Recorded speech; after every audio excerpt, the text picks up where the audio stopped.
Sous le soleil qui illumine le centre de Séville, resplendit l'héritage islamique d'Al-Andalus. À l'ombre de la Giralda, l'architecture hétéroclite du Real Alcázar de Séville raconte une partie de l'histoire de l'Espagne. Rafraîchi par les patios et les alcôves du palais, ouvert sur d'immenses jardins mudéjar, l'Alcázar de Séville est une porte vers l'Orient qui a souvent servi de décor au cinéma, de Laurence d'Arabie à la série Game of Thrones. Incontournable Real Alcázar de Séville, où se joua un coup tordu du général Franco. L'historien Santiago Navarro de la Fuente nous ramène au printemps 1937, alors que la guerre d'Espagne est à un tournant décisif. La conquête de Malaga, qui a eu lieu au début du mois de février 1937, a provoqué le retrait des républicains. Et Franco commence à concentrer ses efforts sur ce qu'on appelle la bataille du Nord, ce qui va l'occuper pendant une bonne partie de l'année. Mais alors que ces hommes se battent dans le Pays basque, Franco est à l'autre bout du pays. Franco se déplace le 2 avril 1937 à Séville pour célébrer une énorme fête avec la présence de 1200 Marocains, dans laquelle il met en lumière la valeur culturelle de la présence islamique dans la péninsule. Il insiste sur l'idée que l'Espagne et le Maroc ont toujours été deux peuples qui se sont compris, ce qui est assez surprenant venant d'une personne qui, à peine 10 ans plus tôt, était engagée dans la guerre du Rif. Le généralissime, qui est devenu le plus jeune général d'Europe en combattant les Marocains dans le Rif au début des années 20, n'est pas à une contradiction près. Désigné chef de la croisade par l'Église catholique, Franco en donne une définition élargie. Franco va insister sur le fait que la croisade n'est pas tant une croisade catholique, une croisade du même type que les croisades médiévales contre l'islam, ennemi historique de l'Espagne. Désormais, l'ennemi, ce sont les hommes sans Dieu. L'ennemi est le communisme athée.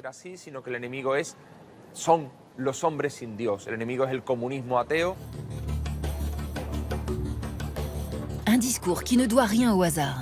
L'avancée de Franco n'aurait pas été possible sans les milliers de mercenaires morts venus du Maroc.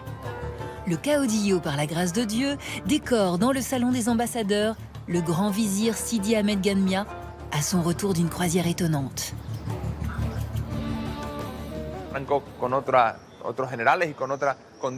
Franco, accompagné de généraux et d'autres sommités, reçoit à l'Alcázar de Séville des pèlerins qui reviennent d'un pèlerinage à la Mecque financé par l'État franquiste. C'est Franco lui-même qui l'avait patronné avec le haut-commissaire d'Espagne au Maroc.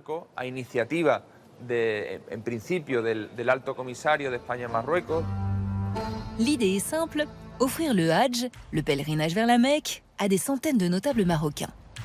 Cela motiverait de nouveaux enrôlements de mercenaires. Pour les séduire, Franco fait aménager en pleine guerre un navire militaire et le rebaptise Maghreb al-Aqsa, appellation historique du Maroc. Et le voyage commence dans des circonstances particulièrement idéales pour la propagande franquiste. Le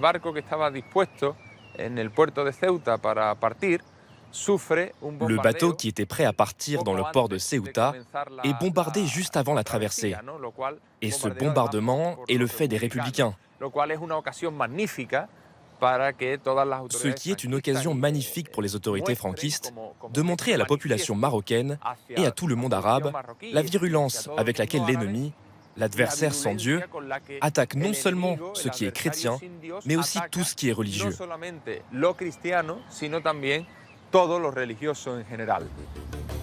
Un bombardement qui n'empêche pas le départ du navire pour 2 mois de traversée. Commence alors le pèlerinage. Il passe par plusieurs ports du nord de l'Afrique, puis est reçu à la Mecque avec une délégation franquiste. Le pèlerinage est présenté comme celui de Franco. Les Marocains, comme les pèlerins de Franco, montrant à tout le monde islamique que Franco est le protecteur des musulmans.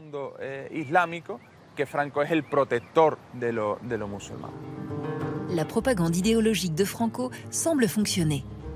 Les soldats marocains continuent de s'enrôler dans son armée et ils seront des dizaines de milliers à combattre durant la guerre civile. Néanmoins, le pèlerinage n'explique pas seul ce soutien militaire. La principale raison pour les Marocains de s'enrôler dans l'armée de Franco est économique.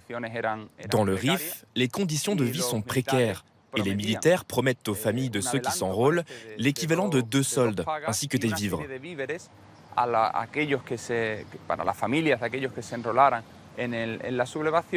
À cela, il faut ajouter l'élément répressif.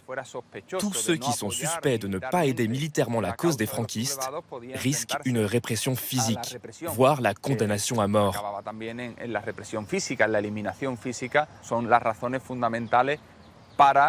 Ce sont les raisons fondamentales de l'enrôlement massif. Ensuite vient l'élément idéologique.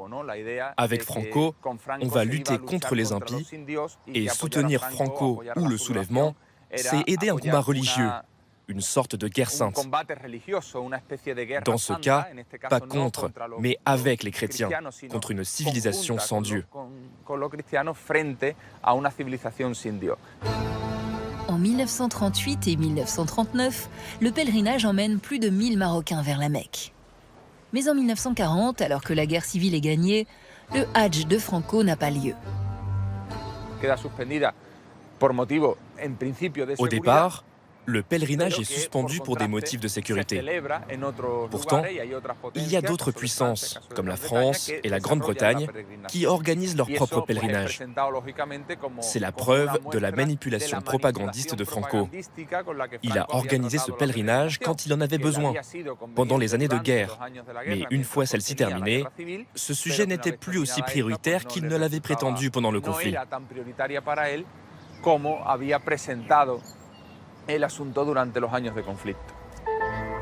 Installé au pouvoir, le dictateur conserve, comme un symbole de sa victoire, une garde de soldats morts autour de lui.